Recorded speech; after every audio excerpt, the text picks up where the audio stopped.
Hey friends, welcome to the Morning Brew. Today we are joined by our brand new official Port Perry site pastor, Robin Chikoto. Robin, welcome to the Morning Brew. Thank you. I'm so glad to be here with you. So good to be together. Today we're going to be having a bit of a conversation around Alpha. Alpha is one of the big evangelistic tools that we use here at Sanctus. Yeah. But before we get into all of that, I want to ask you a little bit about, Port Perry as a community. Yeah. Online, we love to highlight the different things that are happening here across the church at all of our locations. But we've had quite a change happen in the past couple months as you've stepped into this new role as the Port Perry site pastor.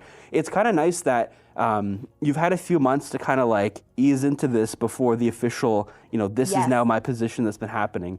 Talk a little bit about the Port Perry community and what's that transition been like as you've stepped from one position into now leading this congregation in Port Perry? Yeah, it has been such a blessing and a privilege, and I say that so genuinely.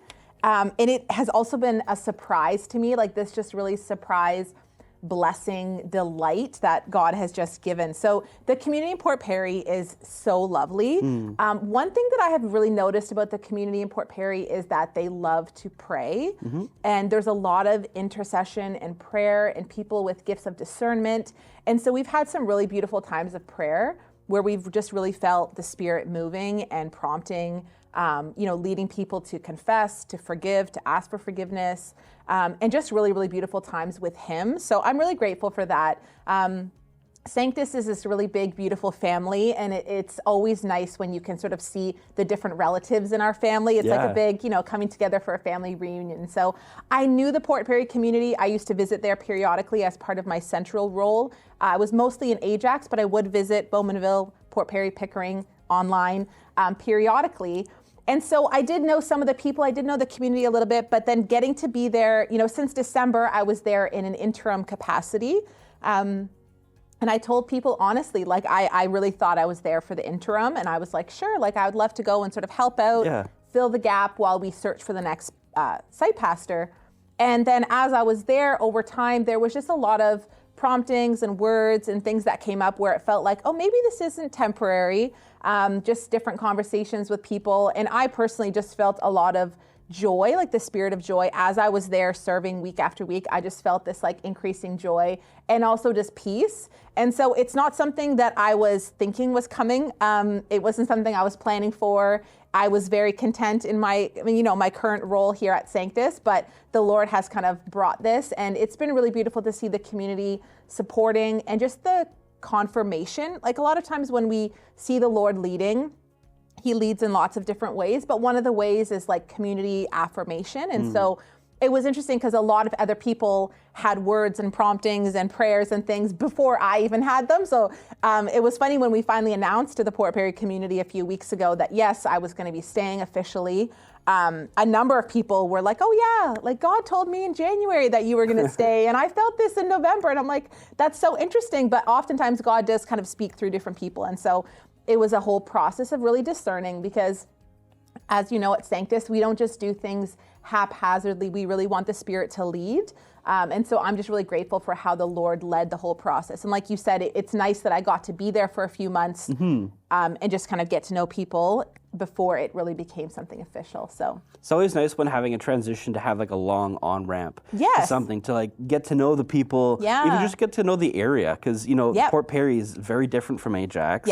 I think the coffee is better than Ajax. Just the coffee culture. I love the drive into Port Perry, driving up Lake Ridge, especially when it's a nice snowy morning. It's beautiful. You see the turkeys going across the road. I love it. I love Port Perry. God has just given me this, I just love Port Perry. I love the people there. I love the community. I'm looking forward to us being even more of a blessing in the community, seeing how we can do more outreach, how we can do some prayer walks through the community, and really just discern in that specific region, because I do think God moves, specifically in different areas. And so what He wants to do there and the people that are there and the demographics, they are different than Ajax or Bowmanville. And so I'm really excited to see what God's going to keep doing in that area. Amazing. Well, we're very excited for you. Thank you so much, Pastor Brandon. A great connection of having Robin on today as the Port Perry site pastor is that Robin also oversees Alpha for our church as a whole. Now, as we mentioned in our opening, Alpha is one of the tools for evangelism that we have here at Sanctus.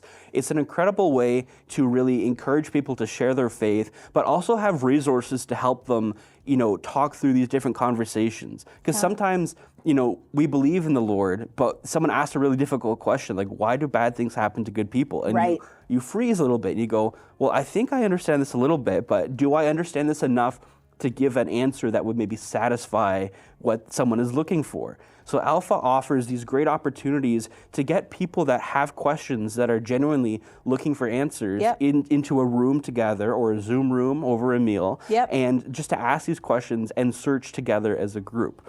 Now, at the church, we've been doing Alpha for several years. It's been a part of our church community for a very long time. Robin, what's one of your favorite things about the way that we do Alpha? Because I love when I walk into the building and you can smell the garlic bread being made and people are welcoming you and having a coffee. But when we go through Alpha a few times a year, what's one of the things that really stands out to you that it's Alpha season, it's time to get into this? What do you love about Alpha? That's the hardest question, Brandon, because I love so much about Alpha. Oh my goodness, I have seen so much life change with Alpha. Of course, the food, I will mention the food because radical hospitality is baked into the DNA of Alpha. And so you can't do Alpha without hospitality. So with Alpha, we always have a delicious meal as part of that. And we see that Jesus was always eating with people. This was essential to the way that he did ministry. Even to the point that people called Jesus a glutton and a wine bibber. He was always just hanging out and eating with people, and they were accusing him of that. But you see that there's really power in that when you sit together over a meal. It's really disarming. I think it can be really helpful for people to actually bring some of their walls down, sit and eat together and chat and get to know each other, and then have that safe place for those tough questions. But I have to say, if I have to say just one thing that I love about Alpha, it's not the food, though I do love the food. It really is people coming to the Lord Jesus, which sounds so cliche, but I have personally seen multiple people come to Alpha, as an atheist or as a very, critical person, or somebody with a Muslim background or a Hindu background. And I've seen them come seeking answers, seeking questions, having a genuine need. And as they come week after week, and as we go through the videos and we explore all of these really tough questions in an accessible way, eventually seeing God move in that person's life, and then they open themselves up to, yes, actually, I do believe in Jesus. And ultimately, the best icing on the cake is when I get to see those people get baptized. So, this past January, we got to see some people baptized here in Ajax who had gone through Alpha. And that is always just so fulfilling and rewarding that I get to kind of be this witness and just kind of sit along the sidelines and see this discipleship journey of people, because that's really my main goal. I just want to see people who don't know Jesus get to know him and declare that publicly. That's why we do a lot of what we do here. And so it's so rewarding. It's so exciting. It's so encouraging. It's emotional sometimes. It's a lot of things. That's amazing. Everything starts with the invitation to come, right? Yes. I think back to Jesus when he's speaking to the woman at the well. Yes. Right? He knows everything about this woman, and he says to her, if you would ask me for the living water, or you asked me for the water from the well, but if you would ask me for the living water, it would come in abundance, and it would be, life-changing and all this. It starts with an invitation to come and see, to come to Alpha, to test it out, just give it a try. You were recently speaking to church leaders about invitational culture with Alpha. Talk a little bit about that. What does it mean to have a culture of invitation to welcome people? Because you can put up posters and say, hey, come to this thing, we're running Bible classes. Maybe some people will come, but maybe it's not enough, because there's something special about when someone actually comes to you personally and says, hey, this thing I think would be impactful to you. This has meant a lot to me. Talk a little bit about invitational culture. Yes. I mean, my big prayer for Sanctus Church, for all of you online and across all of our sites, is that we would grow in our invitational culture. And what I mean by that is really having this readiness, this willingness, and even a boldness to invite people. And that might be inviting them to Alpha, inviting them to Easter, inviting them to a barbecue. It might not even be a Christian event, but we put on events here that we call a backyard event. And that's a safe place where you could invite maybe a neighbor or a coworker. Because for a lot of people who don't have a church history, if you just invite them to come to church on a Sunday morning, that's actually a really big ask. That might be really scary and overwhelming. But if you invite them to a barbecue, that's a little bit less scary, and they can get to know people. And then from there, maybe you can invite them to Alpha. And so what I really want to see is people growing in their faith, growing in their boldness to actually invite people. Because I do believe sovereignly, we each have a different sphere of influence. Of course, your family is different than my family. Sure. Your neighborhood is different than my neighborhood. People's workplaces are different. And I do believe that God has put us all in these different places, and then we're supposed to be a light in that place. But with Canadian culture, the way that it can be today, wherever you're tuning in from, I do find this is happening globally, but especially in Canada, we want to be politically correct. We don't want to offend people. So we just kind of keep our faith to ourselves, and we want to be this friendly, nice person, and we don't want to put anybody off. So it's like, I don't want to offend my coworkers by talking about Jesus, or I don't want to offend my neighbor about talking about Jesus. But really, this is what the Lord asks us to do. And like you said, I'm so glad you brought up the woman at the well. It's one of my favorite stories, because you see this woman who was probably illiterate, probably uneducated. She wasn't particularly smart or religious, but she actually was used to save this whole city, because after she encountered Jesus, she went back and she told them about this person she met, Jesus, and they all came to believe. That's incredible. And that's a good reminder for us, because some of us feel like, I can't have these big theological arguments or debates with somebody. But sometimes it's literally just telling people, hey, this is Jesus who I have met, and this is how he's impacted my life. That's what the woman at the well did. She didn't really get into the theology. And if you have somebody in your life who needs those type of questions, that's why you invite them to Alpha. Because at Alpha, you don't have to have those theological debates. We have the videos, and Nikki Gumbel does an amazing job breaking down those really tough questions, like, why is there evil? Why did Jesus have to die? These questions that people often have when they're grappling and when they're wondering and when they're searching. But I think really the call to all of us is to share our faith. It's not a call for some people. Actually, all of us are called to share our faith. Yeah.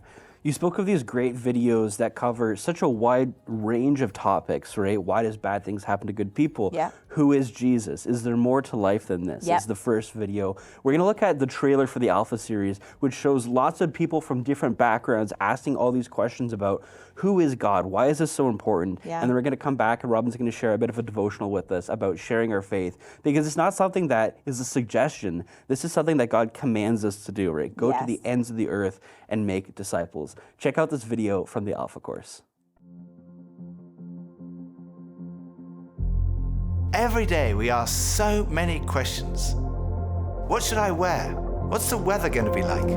How am I going to fit everything in? But then there are those bigger questions, like, why am I here? Where am I heading? Is there more to life than this?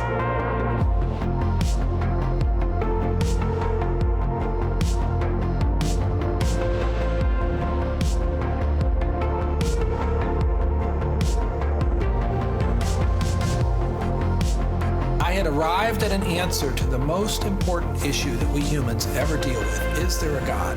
And I had arrived there without ever really looking at the evidence. And I was supposed to be a scientist.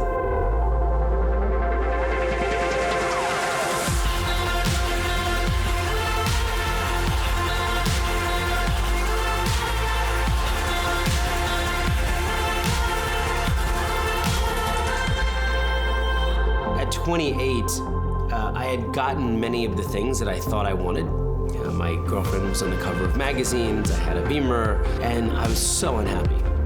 It was a realization maybe that I would never find happiness where I was looking for it.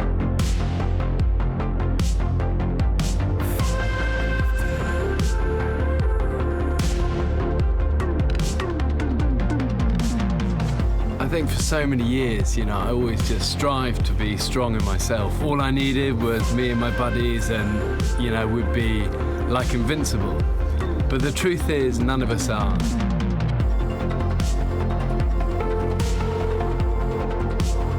And I found purpose, I found meaning, I found hope.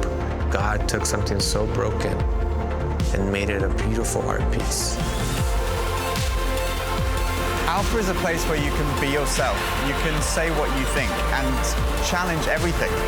No question is too complex or too simple. And what your point of view is as important as anyone else's. We are going on a journey together, an adventure to explore the questions of life, faith, and meaning.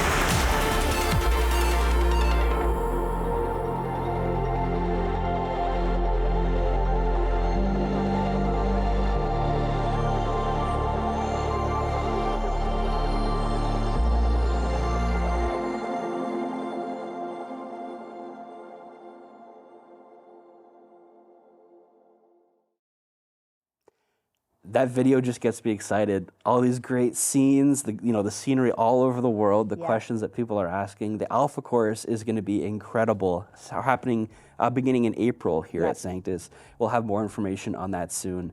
A few weeks ago, Cheryl and I were talking about different Christian resources as to use in our discipleship growth.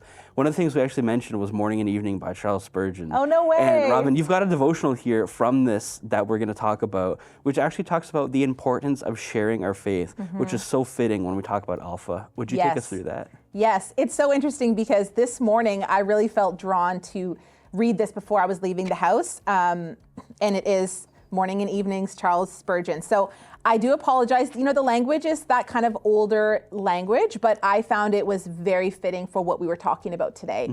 So I would just encourage you to tune in as I'm sharing this brief portion of the devotional. He says, "We ought not to court publicity for our virtue or notoriety for our zeal, but at the same time, it is a sin to always be seeking to hide that which God has bestowed upon us for the good of others. A Christian is not to be a village in a valley, but a city set upon a hill. He is not to be a candle under a bushel, but a candle in a candlestick, giving light to all. Retirement may be lovely in its season, and to hide oneself is doubtless modest, but the hiding of Christ in us can never be justified. And the keeping back of truth, which is precious to ourselves, is a sin against others and an offense against God. If you are of a nervous temperament or of a retiring disposition, take care that you do not too much indulge this trembling propensity, lest you should be useless to the church." So I'm going to pause there, but I thought this was such a fitting reminder that we're actually supposed to be a city on a hill, and actually we're not supposed to hide our faith. It's good to be modest, it's good to be humble, it's good to be all of those character traits, but when we're actually hiding the Lord from others, when we're actually hiding His word from others, that is an offense against God. It's a pretty bold devotional, but I found it was fitting because I do think we are nervous. I think in this current cultural moment, there are a lot of nerves around, if I bring this up to my cousin or to my friend or my coworker, are things going to be weird after? You don't want to burn any bridges. But actually, if we're supposed to be a light on a hill, we shouldn't be hiding that light. We shouldn't be concealing it. Like, I'll just keep the fact that I'm a Christian in my back pocket, and I'll say nice things, but I'll make sure not to mention Jesus. I'll just kind of say vague, loose, spiritual things. It's not a good thing. And I think it's something that maybe we need to confess of. I think some of us have kind of hidden Jesus from others, and people need Jesus. Like the woman at the well, she needed that water that is never going to run dry. And I think we have to ask ourselves, like, do we really believe Jesus is good news? I mean, Jesus is such good news. And I think if he really is good news, we should share him with people that we love, people that we come in contact with, people that God has put in our lives because they actually need Jesus. Do we believe that? Do we believe he's really good? If we do, then we shouldn't be hiding it under a basket. We should be sharing it boldly. Now, I love how Spurgeon says right at the beginning of that, it's a sin. Right, to have this goodness in our hearts that is the Lord, the Holy Spirit residing within us, to keep that for ourselves. Right, David danced crazily because he was so excited to be in the presence of the Lord, not caring what other people are thinking. What a great encouragement to go and take this good thing that we have and share it with the world, that Yeah. more people would come to know the Lord. Yes, absolutely. Robin, this has been a great time together. It's been great to talk about Alpha. I'm really excited for Alpha to be coming into us here at April at the church. A great season, a lot of great conversations to be had, a lot of great meals to be shared together. Yes. And we're going to have more information on Alpha here at Sanctus Church real soon. Until next time, the Morning Brew is brewed to inspire, it's served to equip, and we'll see you next week.